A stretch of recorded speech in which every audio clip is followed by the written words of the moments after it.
You asked for our hot takes. Stay out of the kitchen if you can't take the heat. This is Locked On Guardians.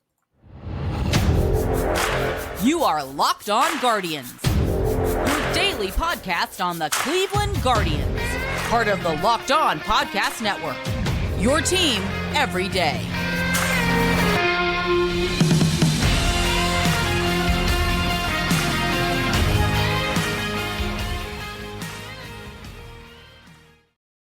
Hello, everyone, and welcome to the show. This episode is brought to you by FanDuel Sportsbook, official sportsbook of Locked On. Make every moment more. Visit FanDuel.com/Locked On today to get started. I'm Jeff. Over there is Justin. We got a bag full of mail, and let's just dive in. All right. Well, real quick, let's go to the good news.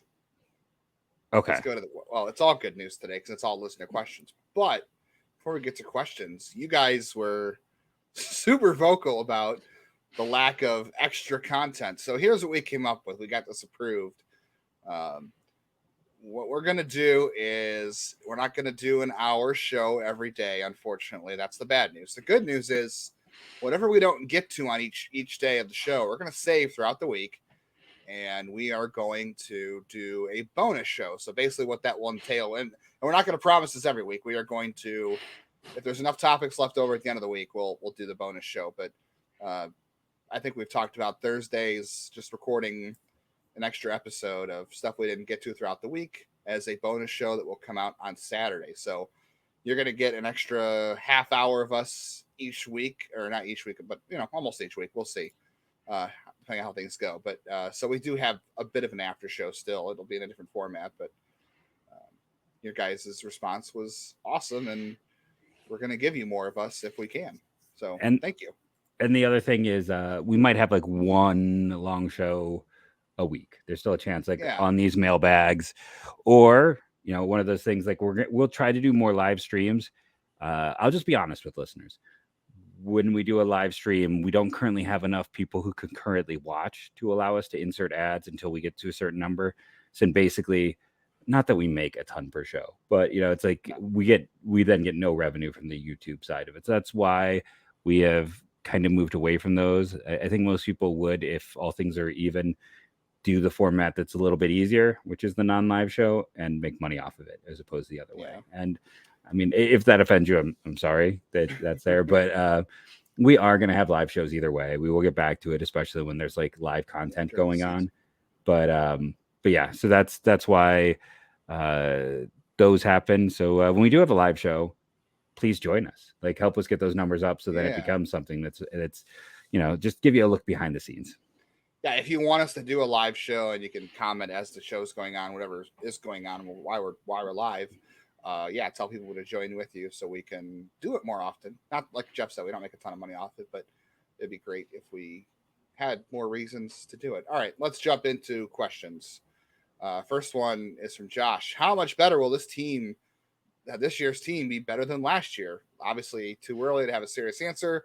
What is your gut instinct? All right, Jeff, how much better are the Guardians going to be in 2023 than they were in 2022? They're going to be 2 games worse. I'm kidding. I think in general, they're probably, maybe this is not the take people want, but I feel like they're kind of identical. You're getting Jose back at full strength, but we already are potentially down Henches, and there's inevitably an injury or two. So last year they were pretty healthy, and yes, we're counting on players moving forward and continuing to improve. But I think, and also, I mean, honestly, there's a chance they do win less games because it's also they no longer get to face the Tigers and the Royals quite as much, which helped prop up win totals. We no longer have that balanced schedule, but I think they're roughly the same team that they were. And I know that might be crazy, but to say with Bell and Zunino over who they had, but in terms of win totals, I think they're going to be about the same. I think they're an improved team, but I think just in terms of the win total, like I said, inevitably they were extra healthy last year. When that luck comes, and the year before that, they were extra unlucky with it. So maybe they're just average this year.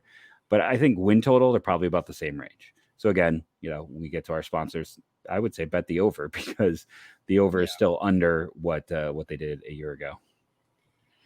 Yeah, they won 92 last year. I'm going to say 90 wins, and I'm going to say everything you said. They won't win as many games because the different schedule and the Twins.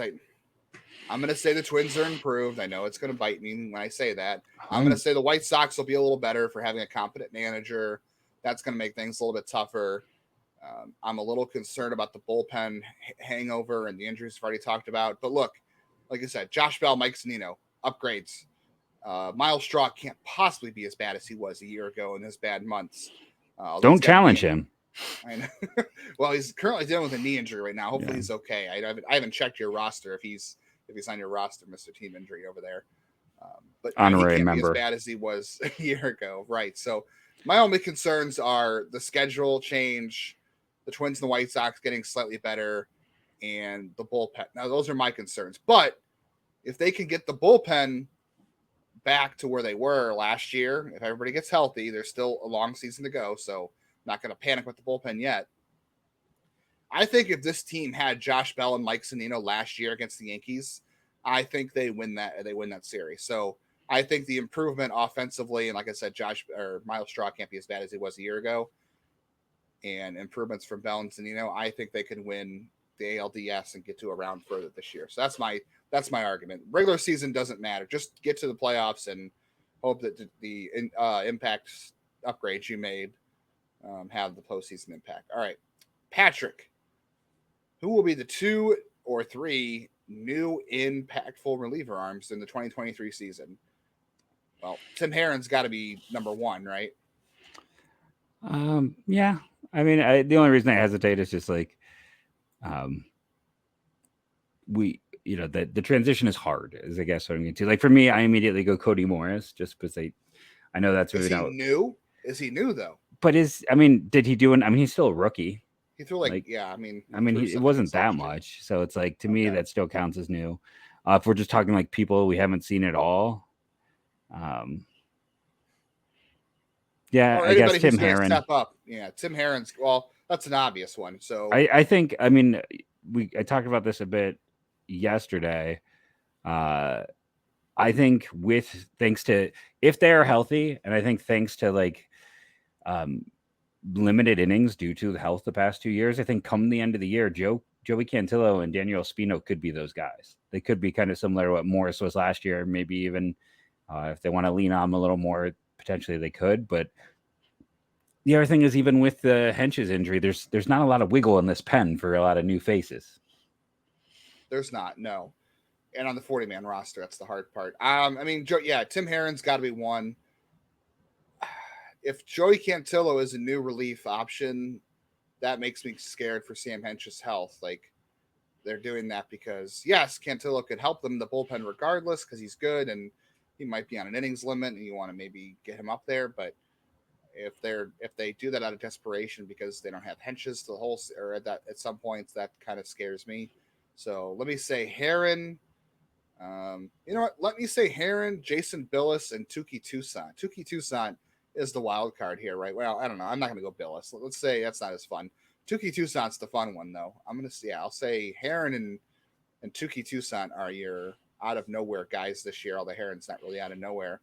And, maybe they'll move someone like Curry or Gaddis to the bullpen throughout the year, and you get an impact from them if they don't get Espino up in the bullpen, because those guys are both better suited for the bullpen anyway. And I think those guys could be good relievers. Eli Morgan came out of nowhere last year to be a good reliever. I won't say out of nowhere, but that wasn't the role everybody thought he was going to be in, right? Unless maybe you did. Yeah, that was my call from the moment he was drafted. Yeah. So that's always going to be one of my brag points. Like, I was like, he's a 2-pitch guy, more or less. Let's just put him in the pen and get him through those minors quickly. Yeah. All right, we got plenty of more questions to get to. We've got a lot of questions, so we're going to try to get to all these within our allotted time slot today. But first, let's talk about my favorite sponsor, someone that hopefully Justin will get to try soon. They haven't sent us any free Built Bars in a while. I just got my Built Bar text that Cookie Dough Chunk is back. So if you head over to BuiltBar.com, you can go get some Cookie Dough Chunk. If you're curious about it, 160 calories. I just clicked on it. So then it, of course, everything went away. 160 calories. I hate when you click on things. This is like my worst ad read ever. Listen, it's really good. I've gotten the cookie dough in the past. There you go. 15 grams of protein, 8 grams of sugar. They currently also still have lemon dip cheesecake, maple donut, banana cream pie, caramel apple, grasshopper cookie is a really good one. So you want to go there to builtbar.com. Remember that promo code is LOCK15 to save 15%. And then on top of that, you can go over to Walmart or Sam's Club, go to the pharmacy section and get some delicious Built Bars today. So yeah, if you want a protein bar, if you want a quick meal, my students today were like, hey, do you have any more of the protein bars? I was like, no, you ate them all. So again, kids don't typically like protein bars. So I think that is a huge thing to say. And Built Bar to talk about the project. So BuiltBar.com, promo code LOCK15, Walmart, Sam's Club, pharmacy section. Get yourself some Built Bar today. All right, let's get to our third question. We're kind of behind here. Michael wants us to rank these pitchers most likely to least likely to debut in 2023. Peyton Battenfield, Daniel Espino, Tanner Bybee, Gavin Williams, and Logan Allen. He said Logan T. Allen, but I think we can drop the T now. There's no confusion. All right, Jeff. It's Logan Allen the younger. Thank you. I said the Logan. You want to move the T? It's the Logan Allen. He is the Logan Allen now. It's Logan Allen the younger. Dan Zaborski agreed with me. All right. Is it Logan Allen the younger or is it the Logan Allen? Let's ask the listeners. Comments below. Yes, let us know. All right, Jeff. Who most likely to least likely? Most likely, I think, is Logan Allen because he does need to be out of the roster. He's already been up in AAA. There's a reason he's a top 10 everywhere, even with the problem with that transition. I don't think that is holding them back. And yes, he's not as sexy as the big three, but he's also the only lefty there. And he gives them another look, and he's probably the first guy. So I think he is one. I would say Tanner Bybee at 2 because I think he is closer to being ready than Gavin Williams. And I think only one of them make it this year. I don't think they bring up both when they don't have to put both on the 40-man, with the 40-man being the disaster that it is. So I go Bybee. Then after that, I would say Espino in kind of a relief role.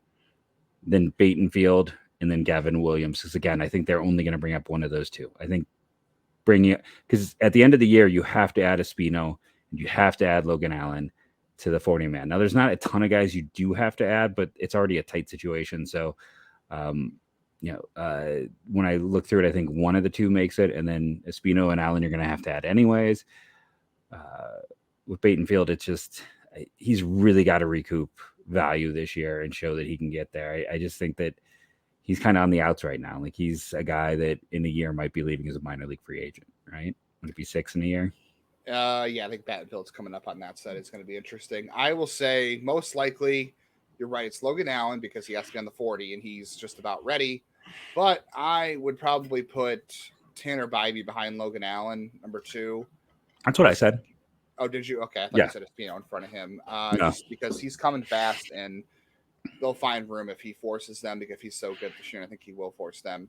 I would put Espino too if he was healthy, but he's not. And he could be back pitching sooner than later. We don't know, but I'm going to assume because this is the same shoulder issue that they're going to be super careful. So Espino 3, Battenfield 4, and I will go with you Williams 5 because Williams is good, but like you said, they're only going to bring up one of the two between Bybee and Williams, and we know Williams is good, but I think Bybee just gets here faster, and Battenfield could be a relief option if they need to.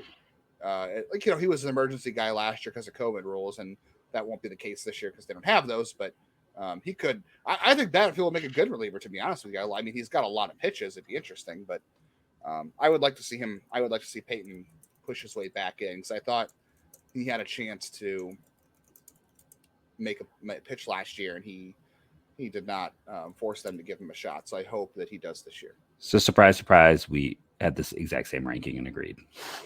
Stunning. All right. Always so much contentious thoughts between us. Yeah. Kind of on the same thought. John wants to ask us how long the leash will be on Plesac because they have so many pitchers that we just talked about sliding into the number 5 rotation. So how long does Plesac have to pitch himself into favor? And keep in mind too, if he pitches well and the Guardians feel like, okay, we have to get Tanner Bybee up here. We have to get Logan Allen up here. They're pitching too well. They project better. We have to add Logan Allen anyway.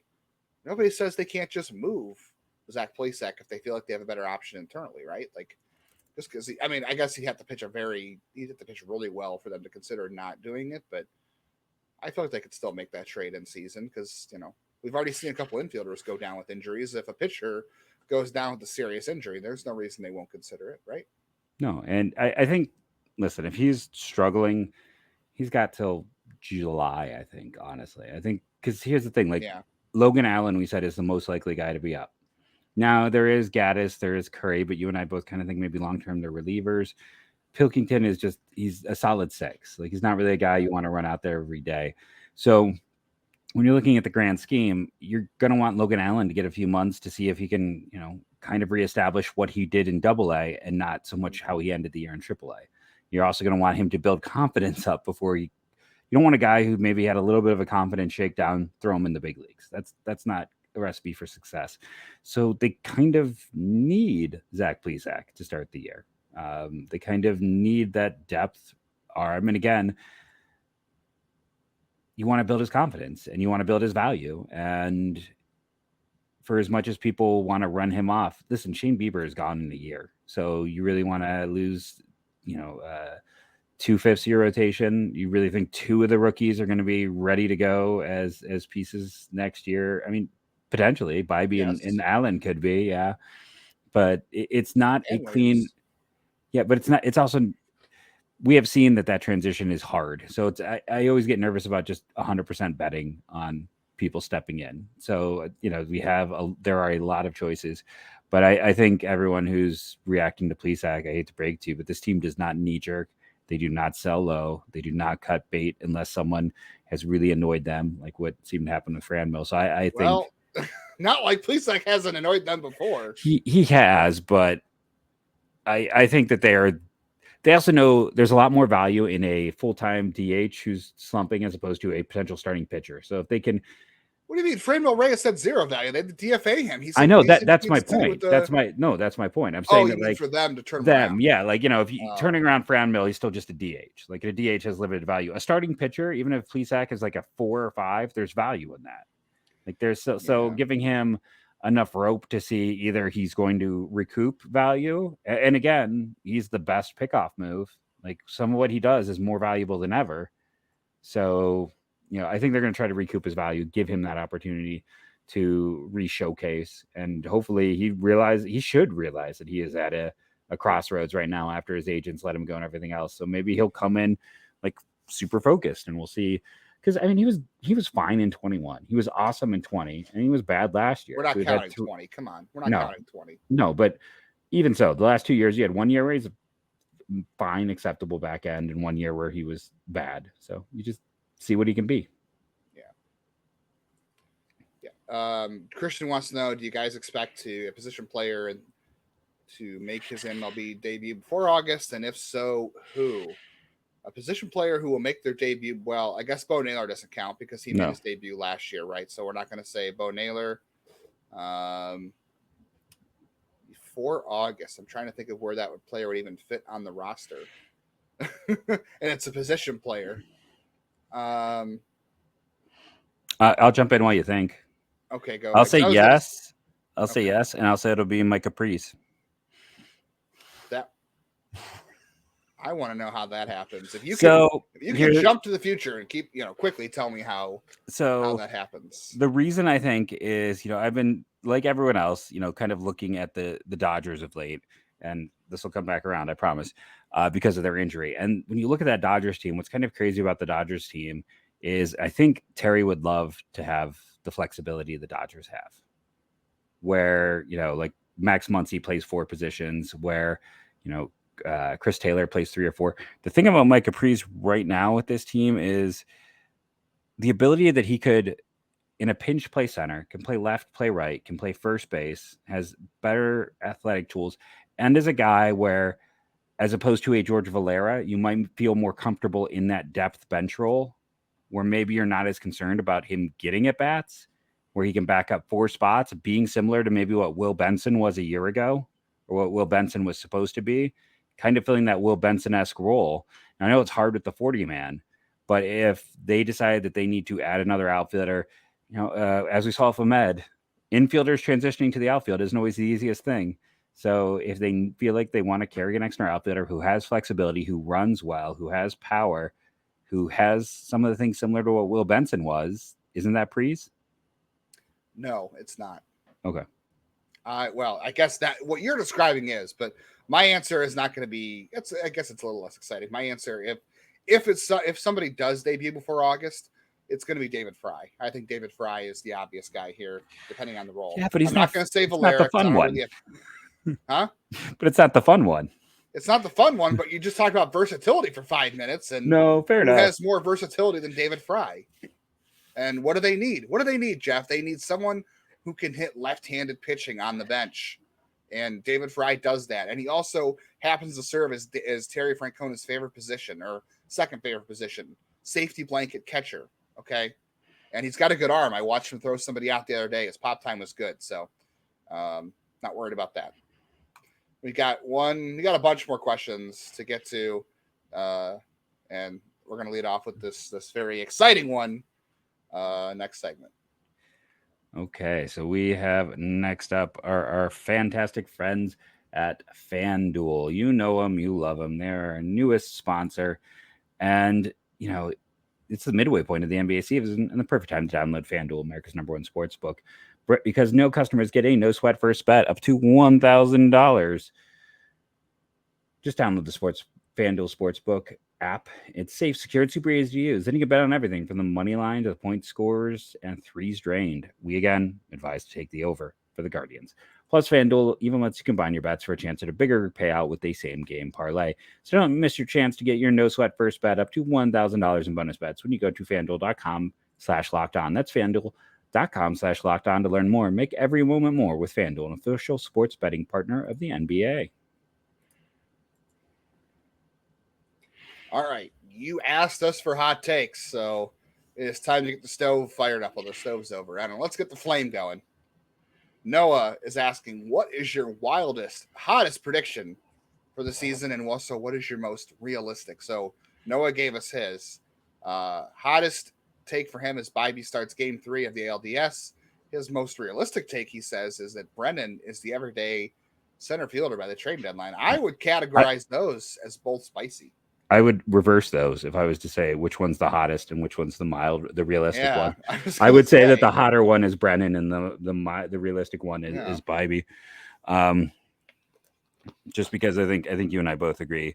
One of those is sauced and one of those is unsauced. Yeah, it's just Bybee. The hype we're hearing from others is palatable. Yeah, at this point. So, all right, Jeff. You can't just reverse Noah's, but what is your hottest take? You want me to go first, or do you want to go first? So I've got one. My hottest take. So I'm going to do a positive and a negative. Hottest take negative is the health bug that hit Minnesota that they avoided last year hits them, and that Bieber and Ahmed are traded at the deadline. So that's the negative. The positive is you just told me to take the over on wins. Well, I'm saying I'm doing one. A hot take has to go both ways. We're talking about like absolute value. Like, hottest take is a hot take, either negative or positive. So I'm giving you both sides. One's got to be mild. What's your negative take? What's your positive take? He wants a hot take and a take that's not so hot. But my hottest take, I'm giving you one from each side. Like I said, it's a number line. It's a positive, negative value. All right. Shock us with the other side. The other side is that they make it to the World Series. Despite that, like both those things are happening simultaneously. No, I'm saying if everything goes sideways, what's my negative take? Like, what's the hottest take if things don't go well? What's my hottest take if things do go well? So one's like a 10 and one's like a negative 10. You took that in a direction I wasn't expecting. All right, what's your mild take? Maybe it's because I've been teaching absolute value in math for like the last month, so I'm totally on this. Don't start teaching me math. This podcast will go in a very sorry. So I'm still I'm very much in that mindset. Mild take is that Mike Zunino will hold on to the starting catcher position the entire year.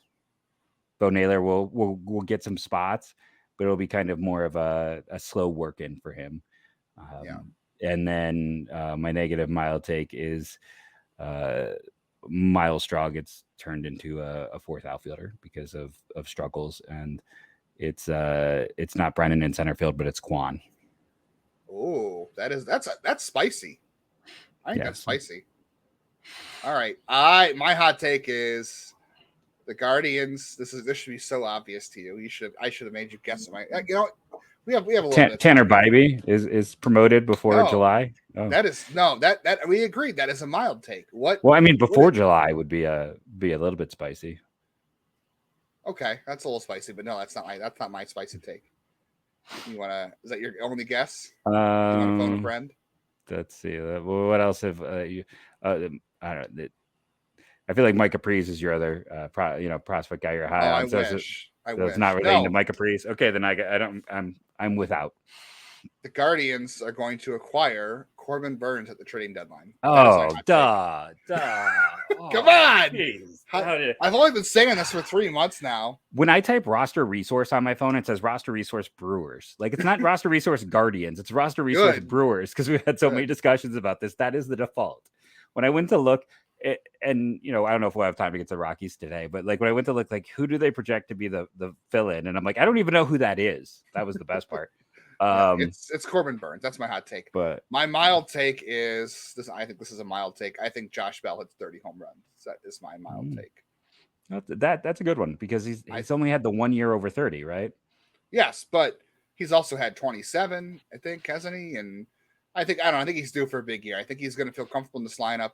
I think hitting behind Jose Ramirez is going to be good for him, and I think that he is also playing for a bigger payday next year. He's playing for the payday, and like, competitive juices matter. We have all been there when you're playing for the teams he has played for.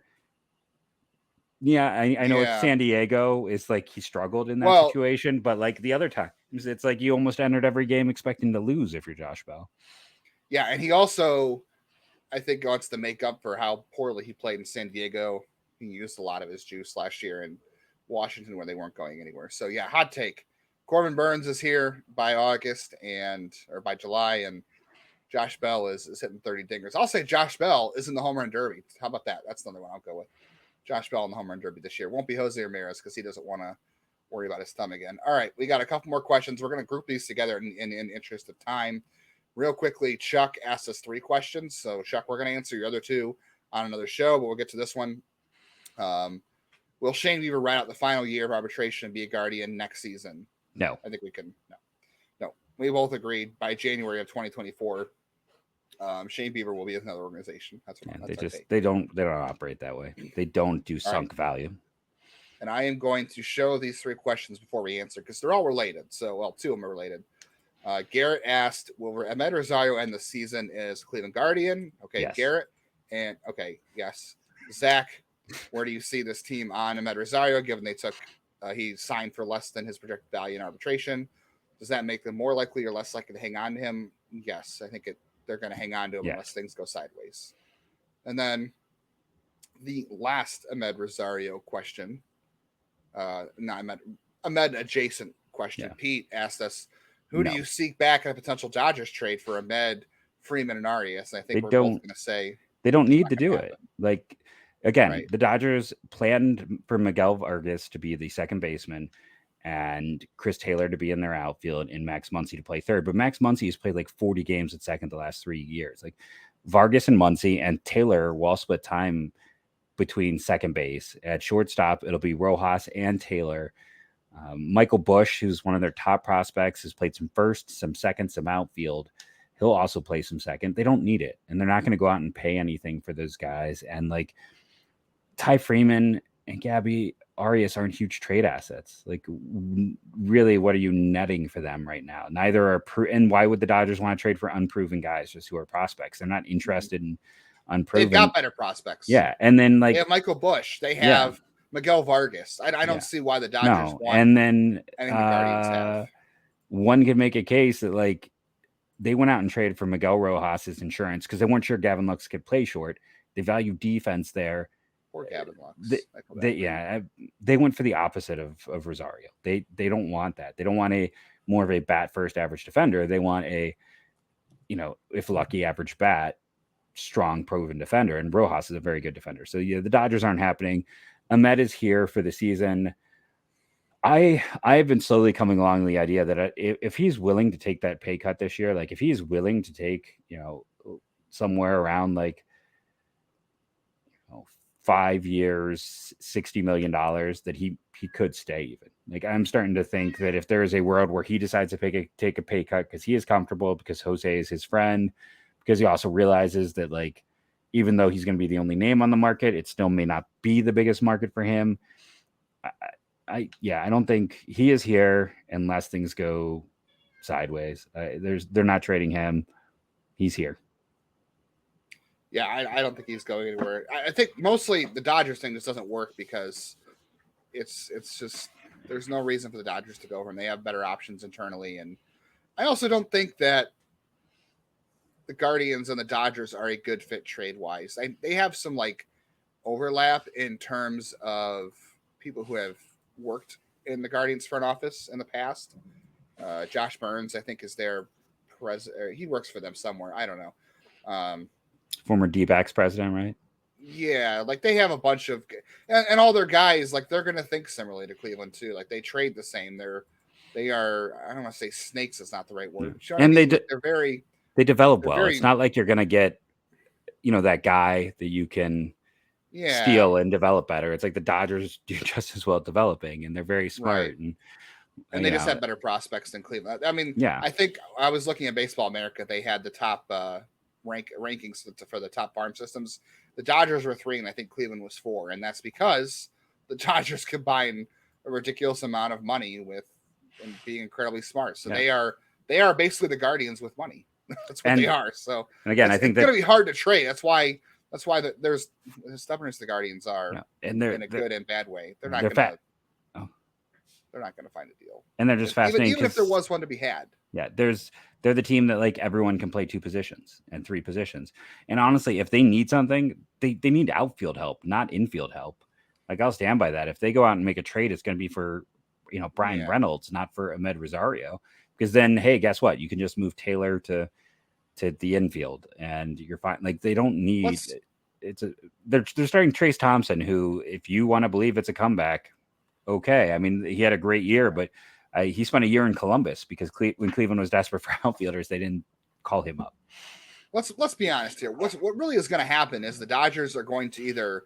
I know what's going to happen. Jason Hayward is going to be comeback player of the year. Like, people are already talking about him in spring training. I know it's spring training, but that's what the Dodgers are going to do. The Dodgers are going to wind up having somebody come out of the clear blue, like Trace Thompson last year, or Trace Thompson himself, and they're going to wind up having crazy production from him anyway. They don't need to look outside because they do that kind of stuff all the time. They just added David Peralta, who was maybe the best outfielder left in free agency. Solid, type of guy. They added Alex Reyes. They got Jimmy Nelson back, who missed all of last year, but was really good 2 years ago. Like, adding JP Fireeisen when they know he's not going to pitch this year, because he's good. Like, he pitched very well a year ago. They're just smart, and it's like if Miguel Rojas is the end of it. They are betting on a lot of guys like a Peralta, like a Martinez, who weren't as strong, but I'm also not going to bet against that team. All right, we've got a ton of leftover content we're going to get to in the bonus show, so stay tuned for that on Saturday. Giving you a 6th show this week because we agreed to do that kind of stuff, and when we have time and when we have the content, which we do. We got some stuff we're lined up for next week already too. So we got a lot coming at you, to be honest. I'm excited to get the season ramped up because this is the most content I've had flowing through my head in months, because it was a slog for a while. So, I'll look forward to when games are on that I can actually watch them and not be in the middle of my teaching day. Yeah. All right. Well, thank you for listening this week, and stay tuned for an extra show coming your way at the end of the week. Yeah. Remember to rate and review, download. It helps. We have not done a good old fashioned, we're over 1,300 subscribers. So thank you to everyone. 1,325. So, and everything's up for this month. So thank you all, and go Guardians, go.